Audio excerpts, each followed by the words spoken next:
सादर करीत आहे सुनीता देशपांडे लिखित मनातले अवकाश या पुस्तकातील हे देवा घरचे लेणे या लेखातील काही भाग. आयुष्यात अनेक माणसे येतात आणि जातात. तशीच कोणत्या निमित्ताने ते माझ्या लक्षात आलं नाही, पण एकदा ती व्यक्तीही मला भेटायला म्हणून आली. एक रात्र आमच्या आग्रहावरून आमच्या घरी तिने मुक्कामही केला. मग निघून जाताना मी टक लावून तिच्याकडे पाहतच राहिले. समोरची टेकडी चढत चढत ती माथ्यावर पोचली. बरोबर चढत तिला एखाद्या स्वर्गीय देवतेसाठी अदृश्य होताना मी डोळे फिरून पाहून घेतले. तर पलीकडे उतरताना मात्र मी उगाच त्या दिशेला पाहत राहिले नाही. तृप्तीवर कसलीही सावली पडलेली पाहायला मला नाही आवडत. किती वेगवेगळ्या क्षेत्रातली असामान्य माणसं खूप जवळून पाहण्याचं भाग्य मला लाभलं. अगदी जगभरातली.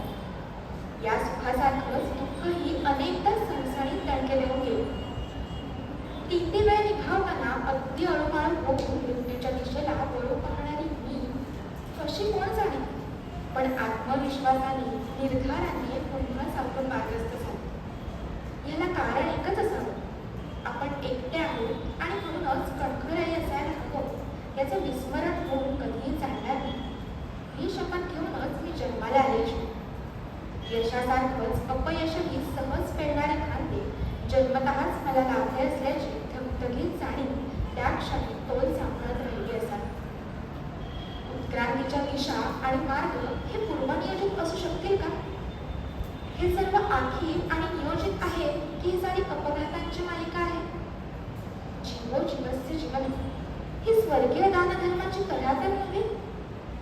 आपली दृष्टी आणि भोवतालची चराचर सृष्टी यात कल्पनातीत रूपांनी सर्व काही भरून राहिलं आहे. त्यातलं हवं ते हवं तितकं डोळ्यांनी उचलावं आणि मनात साठवावं.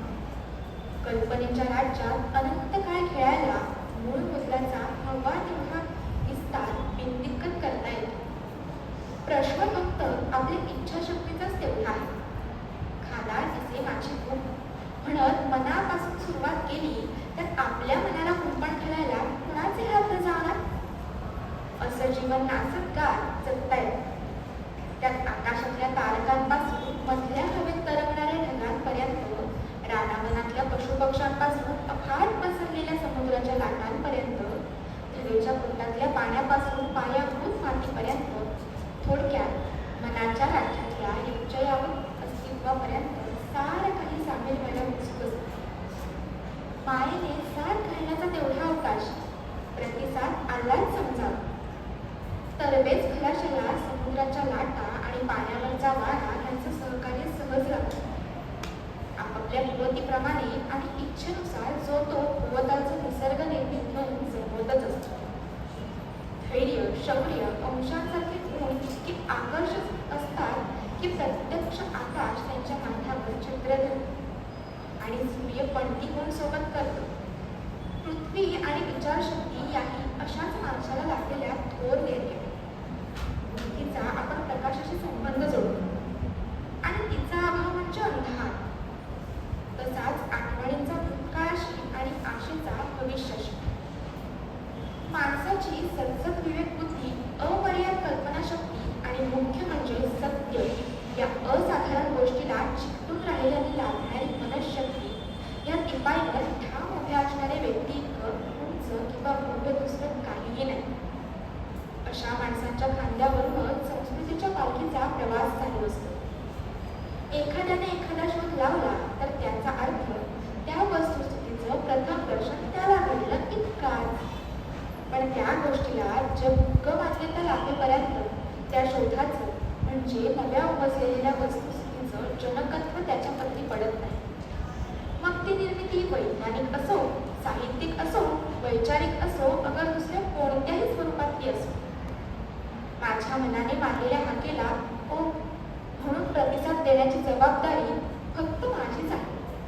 कारण तिचा अर्थ फक्त मलाच समजू शकतो. ती ऐकण्याचे कान फक्त मलाच लाभले आहे आणि तिच्या अर्थतेचं सार्थक करण्याचं सामर्थ्य फक्त माझ्यातच सामावलेलं आहे. खरा मोठेपणा किती साधा असतो. एखाद्या निरागस बालकासारखा होवताही आनंद परावर्तित करणं इतकंच त्याचं येऱ्यागबाळ्याचं नव्हे, हेही तितकंच खरं. आपल्याला जन्मजात जे लागतं ते सगळं आयतं फुकट मिळालेलं असतं. त्याचा स्वीकार नम्रतेने मान खाली घालूनच व्हायला हवा. अभिमानाने छाती फुगवून नव्हे. आणि आपलं आयुष्य तरी असं कितीच असतं आपण जिवंत असेपर्यंत. आणि मग नातलग आणि स्नेही सोबती ह्यांच्या आठवणींमधून थोडा काळ मागे रेंगाळले. माणसाची खोल खोल इच्छा मात्र असते मरावे पण कीर्ती रूपी उडावे. आयुष्यासारखीच ही कीर्ती देखील क्षणभंगुरच असते. हे मरणोत्तर आठवणीतून मागे उडणारे कण कसे भराभर अदृश्य होतात ते पाहायला आपण नसतो. हे केवढं वरदान आहे. त्यामुळेच तर जगताना आपल्या सुखद आभासांची सोबत लागते. आत्मविश्वास आणि धैर्य ह्यांच्यासारखे पाठीराखे दुसरी कोणीही नाही. आणि धैर्य म्हणजे तरी काय? समोर उभ्या ठाकलेल्या संकटाचं सामर्थ्य आपल्या बुद्धीच्या आणि पूर्वानुभवाच्या मदतीनं समजून घेणं आणि त्या संकटाच्या मर्मावर नेमका भाव घालण्याची उत्सुकता पराकोटीला नेण्याची उर्मी निर्माण होणं म्हणजेच धैर्य ना.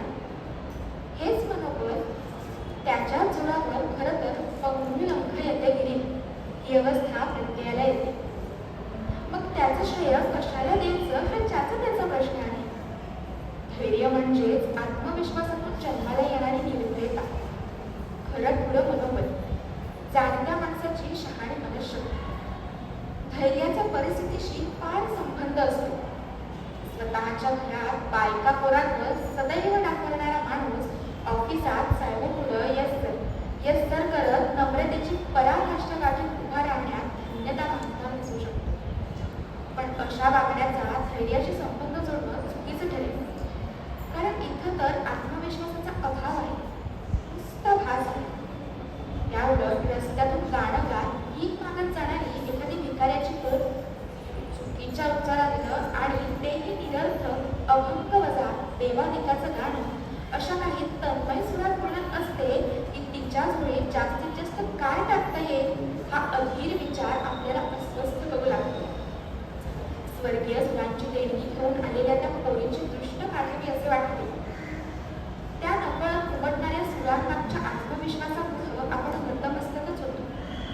हे देवा घरचे लेणे नशिबाने देणे घेणे हे गोविंदग्रजांचे शब्द साक्षात प्रत्यय देऊन जातात. क्षणभर जिवंत होऊन जातात. माणूस इतर कशाही पेक्षा कल्पना विश्वातच अधिक रमून जात असतो. धार आकाशात उंच उडत असते. असंच पुढत सूर्यास्तानंतरही वर वर गेलं तर हव्या तेवढ्या चांदण्या गोळा करता येते.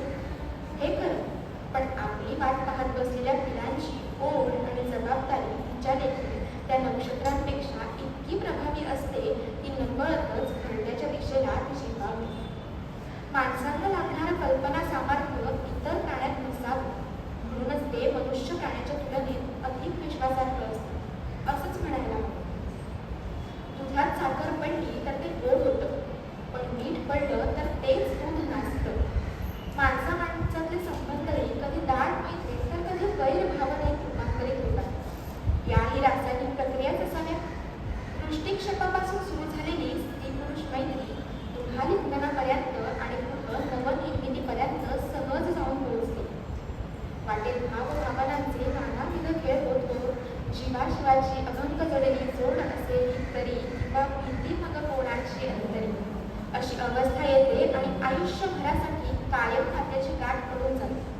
घर, संसार, समाज, संस्कृती वगैरे वगैरे यातूनच जन्माला आले आणि पक्के ठाण मांडून बसले.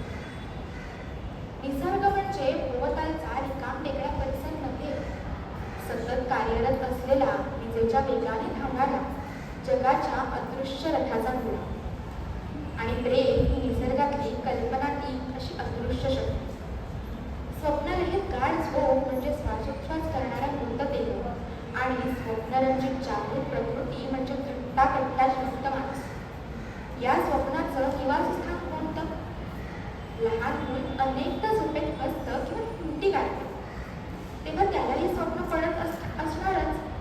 मला वाटतं माणसाला झोपेतही आणि जागृतीतही स्वप्नही पडतच राहायला तीच आपल्या जिवंतपणाचा पुरावा देत असतात. आपलं जीवन